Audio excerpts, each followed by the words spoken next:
I want you to be a successful real estate investor, even when times are a little bit tougher to find good projects to work on. What's up, everyone? Kevin A. Malsh, Pine Financial Group, where we work together so you succeed. Hey, you found us here on Facebook. Maybe you found us here on YouTube. Please help us out. We're trying to help more real estate investors just like you. Hit like, hit subscribe, leave us a comment below. We'd love to interact with you here on our channel. So, hey guys, I just got back from a pretty epic trip out in Seattle. We went and climbed Mount Rainier, and I was with one of my closest friends, Sean. After the climb, we hung out in Seattle for a day, and him and I it was just the two of us. We just palled around and hung out in different locations around the Seattle area. And at the end of the night, we started talking about what a lot of times guys talk about, and that's how to defend yourself and how to do like martial arts and that kind of thing. He's a big martial artist. I am not, but he really enjoys that. So he was just talking to me about some of the best ways to defend yourself and that sort of thing. I know, weird conversation for the two of us to be having, but it got me thinking about, when you get into a situation like that, you really need to go back to the basics. That's really how you protect yourself and how you grow. And so I'm relating that to real estate and as real estate investors. So we know we are in a more challenging real estate market now. It's hard to find projects to work on. This is especially true for fix and flip investors. So many times when the deal flow is not there, it's not coming quite as easy. Fix and flip investors just sort of take a back seat. They don't stay in the game. They don't continue to drive forward and grow their business. They just take a step back and decide to watch while other investors, the more successful investors, go up and clean house. So I want you to avoid that. I want you to be a successful real estate investor, even when times are a little bit tougher to find good projects to work on. So I'm going to talk about getting back to your ground game. What do I mean when I say ground game? This is back to the nitty, the gritty, the effort, the try, the heart, all of those things that get you to move forward. It's really the basics. So one, to start with your ground game, you need to have a strategy. There's two types of strategies here. One is a passive approach and one's an active approach. So passive obviously means I'm not going to work that hard. I'm just going to let the deals come to me. I'm going to MLS sort of thing, right? And then the active approach is really where you're going to have your success. And that is grinding. That's out there actually looking for motivated sellers, stressed situations that you can help them and profit doing it. So first, let's talk about a few of the ways you could be a passive deal finder. Let's call it that, a passive deal finder. So what can you do if you want to find deals, but you don't want to work that hard for it? Well, here's three ways really. One, you can network with wholesalers. Wholesalers are the ones that are active. They're out there finding deals, finding projects, but they don't want to do the fix up themselves.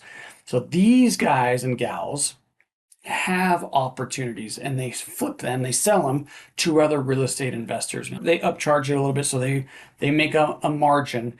Sometimes these deals are absolutely fantastic and sometimes they're not so great. So you got to be very careful, buyer beware. But wholesalers can go out there and find you your projects and then bring them to you. So that would be number one, and a passive way to find real estate projects. Number two, you can network with great real estate brokers or real estate agents. A lot of agents, they find their deals mostly in the MLS. They're advertised for everybody to see, but there are deals in MLS, even in a challenging market. So if you have a good real estate agent that's setting up the correct filters and scrubbing the MLS on a daily basis, and they're able to find those opportunities, a big price drop, for example, or a brand new listing it hits, or maybe a project that's been sitting that's stale or coming up on an expired listing, they could provide that information to you and you can make offers on these properties. So that would be a deal flow, in my opinion, that's a little bit more passive. So wholesalers, number one, real estate brokers, number two. And finally, if you have the means, you have the capital or someone on your team with the capital, you could just go to the foreclosure auctions. There's still not a lot of them out there, guys. I'm going to be quite honest with you. In every market that we work in, we're not seeing a ton of foreclosures. But with that said, there is an uptick. We are seeing more than we have just a year or two ago. So if you have the means, you have the cash, you could go to the real estate foreclosure auctions and just buy properties right on the county steps or the sheriff's steps, they call them. And it's just an auction, and that would be a good source of deal flow if you have the means. Now, it's a bit more risky, and it does take the capital, so it's not for everyone. But that's the third way if you want to find passive real estate deals. Okay, now what I think you should be doing if you really want to have success, if you want to separate yourself from all the other investors that are out there just waiting for deals to fall on their lap, fall on their desk, you could go out there and find the opportunities. So I had a mentor when I was first getting in this business back in 2003, 2004. And this mentor, his name was Byron, amazing, amazing man. He said, if you want to be successful as a real estate investor, especially on the creative side or finding discounted properties like the fix and flips, you're going to have lead flow, and it's going to take five to thrive is what he would call it. So if you have 5 ways of finding deals that you're consistently doing, that's the key. You're consistently doing these 5, you will have deal flow enough for you to, more than you can handle probably. I do think it's possible to get away with 2 or even 3 different ways to find deals. But Byron's advice to me was 5 to thrive, and then that's how you're going to have a lot of successful. So I'm going to give you 5 ways to find real estate deals if you're going to take a more active approach. Okay, number 1, you can go out there and knock on doors. So I used to knock on doors if I just liked a neighborhood. If I bought a property in a neighborhood and I wanted to buy more in that neighborhood, I would spend maybe a Saturday and Sunday just knocking on as many doors as I possibly could, telling them that I just bought a property, I'm interested in more properties, and if they know anybody in the area interested in selling. That's a very easy script. It's an easy, soft approach to door knocking. Also, what you could do is go, if you're a little braver, you could get the foreclosure lists, and while everybody else is sending those people mail, you could be out there knocking on their door and hope to get invited in to see how you can help solve their situation. So that's an immediate lead, immediately warm leads. You're knocking on the door, you know they're in foreclosure, you're telling them that you're there to help them, and that's a tremendous way to find real estate deals. So the first way is knocking on doors, very active approach. Another one is cold calling. I've done a ton of cold calling, and most people in this business that are having success have done some cold calling or are currently doing cold calling. My biggest list that I had the most success with is the for rent by owner. So anybody that has a house for rent, I would try to find the owner and I would just call them. And the reason I like that list is because they did not need to sell the house to move into a new house. That is very often an objection you get.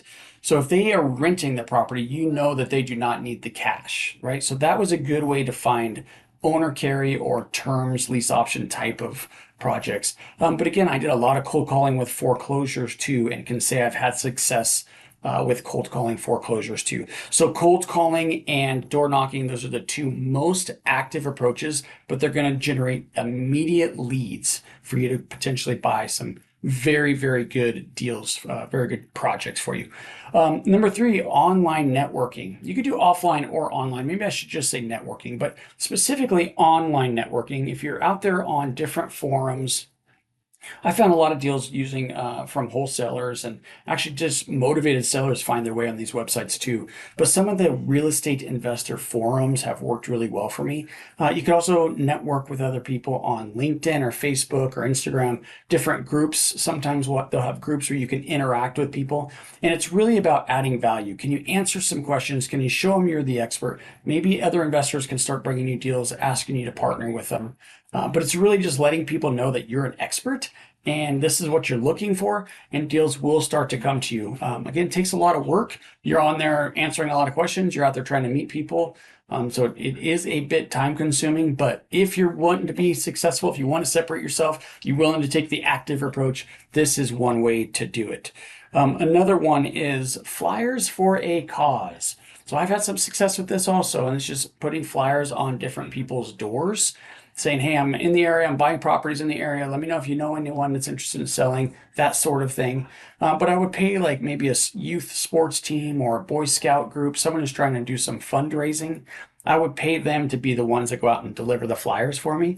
So it's a great way to help a young organization earn some money for their team or their organization and get your message out there that you're in the area buying houses. So I really did like flyers with a cause. And I will be very clear here that the cold calling is what worked best for me. Number 5, what I absolutely loved is direct mail campaigns. And there's a whole bunch of ways that we could take that. Lots of different lists you could target: absentee owners, free and clear properties, again, the foreclosures, divorce, bankruptcies, recent evictions. There's lots of different ways that you could sense or find motivated sellers, and you could generate mailing lists. Now, do something like a list broker, mailing list broker, and just Google that. You have a ton of people that provide these sort of lists to you, and then you could send out your direct mail campaigns. A couple of pieces of advice on direct mail: it takes a lot of mail for it to actually work. You need to hit one person 7 to 10 times to actually before they actually start calling you. So you could get your response rate up pretty high, 5, 6, 7%, let's say, but it takes a lot of mail. So you hit them, hit them, hit them, hit them 7 to 10 times for it to work. Okay, so there's five to thrive, and I'm going to give you one more bonus one that actually worked really well for me as well, and that's just signs.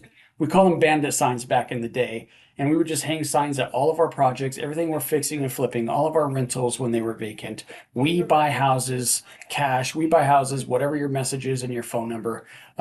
Exits, interstate exits, neighborhood stop, busy intersections in the neighborhoods you're targeting, and then again on your own properties, on your fix and flips or your rental properties. So that would be a bonus one there. Again, 5 to thrive. If you don't do 5, that's fine. You could be successful with 2 or 3, but you have to be consistent. That is the key. So what are you going to do? You're going to be a passive deal finder or an active deal finder? What are you going to do to separate yourself? We have other videos. I'll send some links below with some real strategies. That sounds crazy, but some of these videos go back 8 years or more, and they're still effective today. We're going back to the basics. This is how we're successful. Back to the basics. How is your ground game? If you got some value, please leave some comments below. Check out the other videos on how to find your next project.